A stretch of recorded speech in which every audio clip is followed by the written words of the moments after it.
Well, it's that time of the year again. Just 2 days ago, on October 14th, 2025, Windows 10 lost support.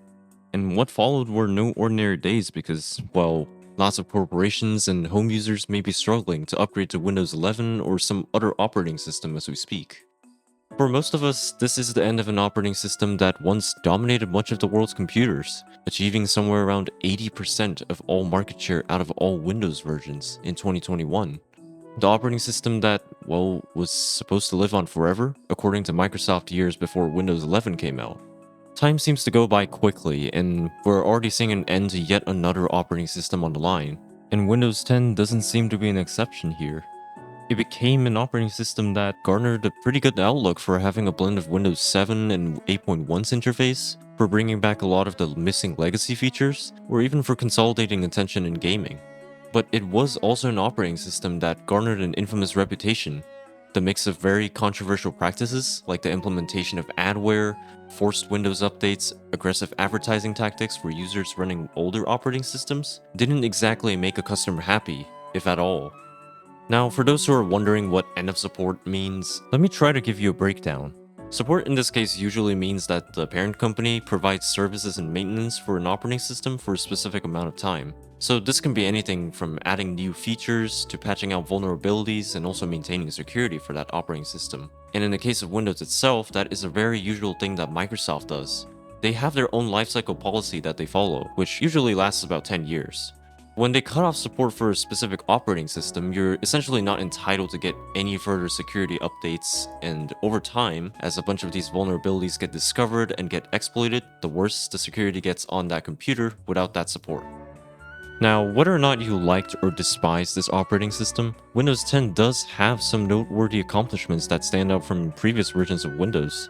For example, it was the first to offer a free upgrade to existing users, so existing users didn't even have to pay for the usual hundreds of dollars to get the new license for the operating system altogether. And that saved quite a bit of money, although it was only for a short time. This was with consequences though, which I'll talk about later. Another notable example would be the fact that Windows 10 revived a lot of the legacy features, like say the start menu, or the windowed mode experience that people were so accustomed to in Windows. On Windows 8 and 8.1 there was no start menu but a start screen instead, and that caused a lot of confusion in the general user base since they just weren't accustomed to that interface. But Windows 10 brought back some of those elements with a hybrid implementation of some sort. I could go on and on about the things that Windows 10 has introduced into the table, whether it be good or bad. But alas, it's about time that we actually take a look at it with a retrospective view instead of what we see as present, and take a deep dive into the operating system that once ruled the market. So in this video, I'm going to take you through a brief development history of this operating system, the launch, outcome, and reception of it, and also to tie it all off, I'll be sharing some of my own personal experiences with this operating system, as well as my own thoughts. So without further ado, let's get started. Let's go back to the year 2013. Microsoft had just finished their release of Windows 8.1, and it was set to debut at around October 17th of that year. Windows 10 started off its development with the Windows 8.1 codebase, since that was the latest version at the time, and Microsoft had the motive to start off their developments with the latest codebase. The earliest build known to exist of Windows 10 is build 9650, which was just 50 builds away from the build number of Windows 8.1, and it was compiled less than a week after Windows 8.1's general availability started. These very early builds look exactly like Windows 8.1, which is to be expected since development just started. Not a whole lot is known about these builds either, because most of them haven't been leaked to the public and there isn't much public information surrounding these builds. But after about half a year of development, we do start to see some notable changes, starting with build 9780. This build was compiled in June 2014, and it showcased some of the first fundamental changes that many Windows users wanted back, and of the most apparent was the start menu. Apparently, this start menu was backported from Windows RT, which was Windows 8.1 branded for tablet devices running on different architecture. And the Metro applications also saw some major developments since they now can be used in windowed mode as opposed to the full screen mode on Windows 8.1 and 8. And this was part of the many gripes of Windows 8 that people had because of the fact that it was very hard to use. The next builds after 9780 actually build on the idea of restoring what was lost on Windows 8, and to also just enhance what was already there on the operating system. Between June 2014 and September 2014, Microsoft compiled builds ranging from 9785 to 9841, and we can see a lot more improvements there. The taskbar received a bit of an upgrade with the search function now included, starting with build 9785. The windowed mode implementation of Metro applications also became more stable, and some features we know today, like Task View or the Home section of File Explorer, were also added. They work just like the actual releases of Windows 10 and 11, allowing you to create more desktops and also to view recent files on File Explorer windows. They also began working on a new desktop theme, and we can actually see a newer implementation of some of the system icons on build 9807. And while all that was going on, a new virtual assistant was also being developed, and it's quite a famous and infamous one by today. Can you guess who? Well, yes, it's Cortana. It's still not functional in many of these builds though. All these builds were made before any large official publications were on the way too, and they were still branded as Windows 8.1. That would change with the release of build 9841, which was the first technical build of Windows 10. And by that point, most of the features aforementioned were put together and consolidated. Fast forward just a few hundred builds away, build 9900 was compiled by Microsoft in December of that year. This is where changes start to ramp up more significantly, especially on the UI side of things. And at this point, the taskbar looks almost identical to the final design, although there are some sizing differences that we can see with the start button and also the search bar. Some of the control panel features, like with the Windows Update section for example, was migrated to the new Settings Metro app. Build 9901 brought lots of these new Metro-styled apps, which are now called UWPs, or Universal Windows Programs. And some of these UWPs are Calculator, Alarms, Camera, Sound Recorder, Maps, and Photos. Build 9903 introduced the Action Center, which allowed you to view notifications and tweak certain system settings in one section. Build 9909 replaced the backported Start menu implementation with the much improved XAML counterpart, and then removed the options of using the Start screen. Builds 9910 to 9913 updated the title bar design so it's very similar to the final design iteration. And it also replaced most of the icons with a flat design that already closely resembles the actual release's icons. Build 9916 formally introduced the Windows 10 branding in certain areas, which consolidated the Windows 10 naming. And lastly, build 9926, another technical preview build released around the January 2015, gave an overhaul to some of the UWP apps like Settings by adding more options and features. Development of Windows 10 was beginning to close at this point, and the operating system was just 6 months away from its initial release. In the final months of development, Microsoft managed to compile 10,000 builds of Windows. They continued to make more refinements, most notably to the UI and also the icon designs, and as the builds progressed, there were certain design iterations for icons before they settled with what was there in the retail release. The last few hundred builds from then on are just smooth sailing for the operating system. There wasn't a lot of change, and other than some incremental enhancements or bug fixes, they're essentially done. And with all that's done, Microsoft released the operating system to the public on July 29, 2015, with build 10,240 being the final build of the release. The launch of Windows 10 was initially met with a lot of praise. Various media outlets praised the fact that a lot of what users really wanted actually returned, like the start menu and also the windowed applications.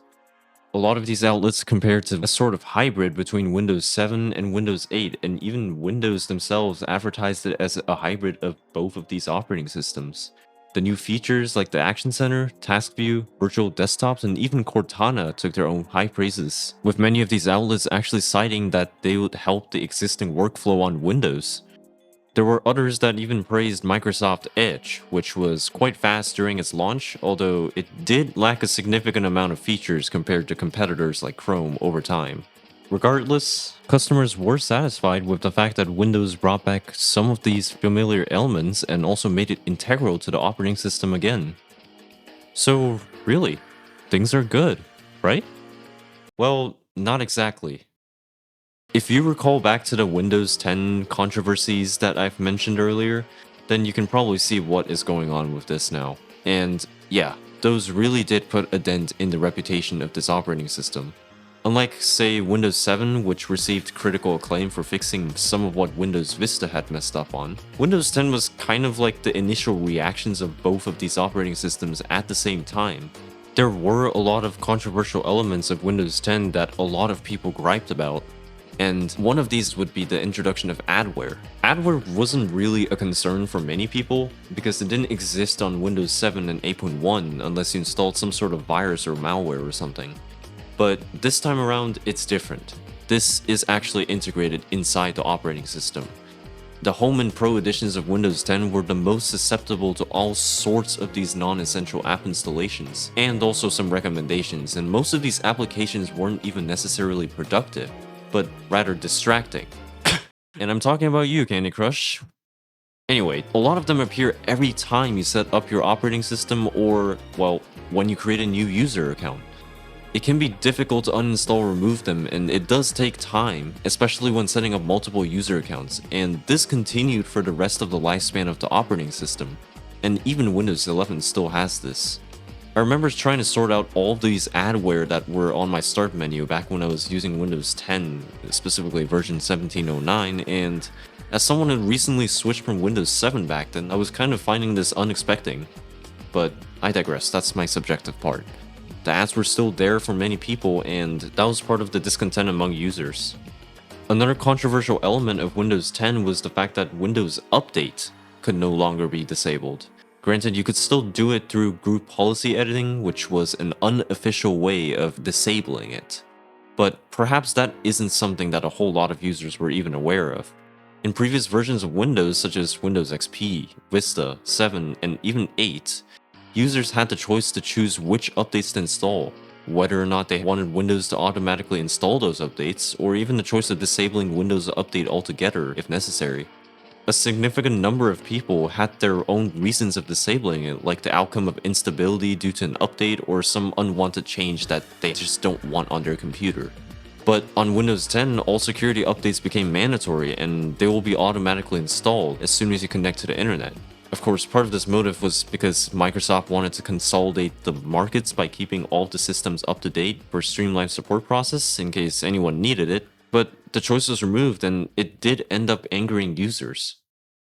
And finally, the most controversial and infamous element of Windows 10 was the fact that it was effectively a forced upgrade, especially for upgrading users. If you remember what I said about the free upgrade that Windows 10 introduced, this is one of the results of it. It was advertised as more than just a welcoming upgrade. Actually, more of an upgrade or I'll try to get you do it yourself kind of thing. I do admit, I do sound subjective here, but the acts that Microsoft was doing is effectively forcing people. If the user updated their Windows 7 or 8 computer with this specific update, Windows would automatically install this Get Windows 10 app, which was also called GWX. This app constantly sent users promotional advertisements about Windows 10 and also tried to coax them into upgrading to it during the free upgrade period. And at first, when the app was in its early moments, Microsoft did offer an option to decline the upgrade. But around December of 2015, the app stopped showing an explicit decline option. The app actually offered an upgrade now or download now, upgrade later option instead. Then just a few days later, the app was updated again, this time to show upgrade now and upgrade tonight options only. So with such an event unfolding, it's no surprise that Microsoft received a lot of backlash from users. And this eventually led to them reintroducing all these explicit options of declining the offer. But even as users kept rejecting this offer, those pop-ups continued and they persisted until that free upgrade ended. And it annoyed so many users in the process and it sparked more fuel to the fire. Microsoft was even sued in a small claims court in 2016 because a user's computer allegedly broke from this failed upgrade of Windows 10. And it did not go so well for them either because of the fact that they lost the court case, they dropped their appeal, and the fact that they had to pay $10,000 of repair damages. In the end though, the upgrade event ended and the app was removed entirely from the subsequent update, but the damage was done to this reputation of this operating system. There were also some other major incidents, like the time when version 1809 accidentally erased people's datas. or even all the telemetry data collection mechanisms that they set in place from the start. Many of these controversies did hold the operating system back from its critical acclaim, but nevertheless, the world seems to have moved on at most points. The operating system surged to the top as years went on, and by late 2017, it has already passed Windows 7's market share. Years went by, and by mid-2021, Windows 10 held the market share of roughly 82% of all Windows versions. The only other OS that's ever reached that high was Windows XP, and just like it may have been because of the fact that they didn't have any successor for 6 years. And even after the release of Windows 11, it still held on for another 4 years. It was just this year that Windows 11 actually surpassed Windows 10's market share. And where Windows used to have a ton of market fragmentation, which happens every so often with a flop of an operating system, Windows 10 was able to unify at least some portion of it. Now we only have Windows 10, Windows 11 being the major players, and beside that is Windows 7. As time went on, Microsoft improved or dismissed many of these problems. For the case of that whole free upgrade fiasco, Microsoft stopped pressuring users to upgrade as much as they did before. The most they did was to put an on-screen prompt on Windows 7 computers after it ended support. For the case of new features, they just kept adding them to new versions as they released. And for the case of data loss problems on version 1809, for example, they eventually patched it, although it was on the list of issues for a pretty long time. Per year, they would release 2 versions of Windows 10, each with more and more features added, and the cycle continued on until 2022, when version 22H2 was released to the public. And that version became the final version of Windows 10, now ending support as we speak. Back when Windows 10 came out, I wasn't even aware of its existence until a good friend of mine told me that he was going to install it. I grew up in a place where there were no computers newer than Windows 7, and all the computers around me ran Windows XP and 7 only. There was once when our family PC was running Windows 8, but we ended up repurposing it and quickly downgraded to 7. My family's laptop also ran Windows 7 Home Premium, as I remember very vividly. When I finally got my hands on Windows 10 at the dawn of 2018, all I could tell was the fact that it looked more modern and new, unlike what I dealt with on Windows 7 with Aero for 6 years. I really liked the design compared to 7 at that time, and it ran okay at first too, but I remember after installing some updates mandated by Windows Update, I started running into a ton of blue screens, and also my install somehow self-destructed, never working again. Then I got my next laptop in question, the Asus VivoBook X510UF, which had a more period-correct hardware. That ran Windows 10 very well. I kept using it and I was enjoying it even with insider builds installed, and it was working just fine for me, until I started learning how to absolutely despise the operating system for all of these controversial issues. That did lead me to do some pretty sketchy stuff, like deleting Windows Update services and starting weird campaigns for people to downgrade to Windows 7 and whatnot. But looking back at this, it is quite understandable. Fast forward to today, my thoughts did change. I learned a bit more about how media literacy works, and I'm more informed about certain situations like what Microsoft did to this operating system overall. And my personal verdict comes down to this. What Windows 10 introduced to the table was good, and those features requested were brought back with respect, and the new features like Task View, virtual desktops, and others are also welcoming changes. But I'm afraid that a lot of these controversial issues overshadowed a lot of these good elements. Mandatory updates and telemetry are not my favorite, since I'm more of a person that likes to customize things more than being mandated a bunch of configurations. And I'm also not a fan of my data being read by a company. And when I couple that with the fact that the historical events of this operating system are very sketchy, it does really make me concerned. Those effectively forced upgrades show just how much a company can exert its power and influence over their user base. And they also show just how advertisements can be manipulated to this extent. I personally do believe the saying of, if you're not paying for it, then you're the product, and that applies very well to their practices here. But I digress. I don't really have an interest in this operating system as much as I used to anymore, especially compared to, say, macOS or Linux, and also Windows 7. I have been using Windows 11 up to this point, and Windows 10 before that on my main computers, but that has also been the kind of nagging point that I need to solve as soon as possible, because Microsoft is now effectively forcing people to use Microsoft accounts, and I don't really like the whole idea of practical privacy invasion. So I've been actually considering a move from it to a Linux distro of some sort, and I'm also considering a move back to Windows 7 as my secondary OS just so I can edit certain videos that require a certain operating system, but also so I can experience a less intrusive operating system. If I really had to say something about Windows 10, I would just say it brought good but also bad, and it's the same verdict with 11. And if I don't have to use it, then I might as well not use it. As time goes on and we continue using Windows, or not, there will unfortunately come a time when an era ends and a new one begins. The same situation has happened many times with different operating systems back in the early days.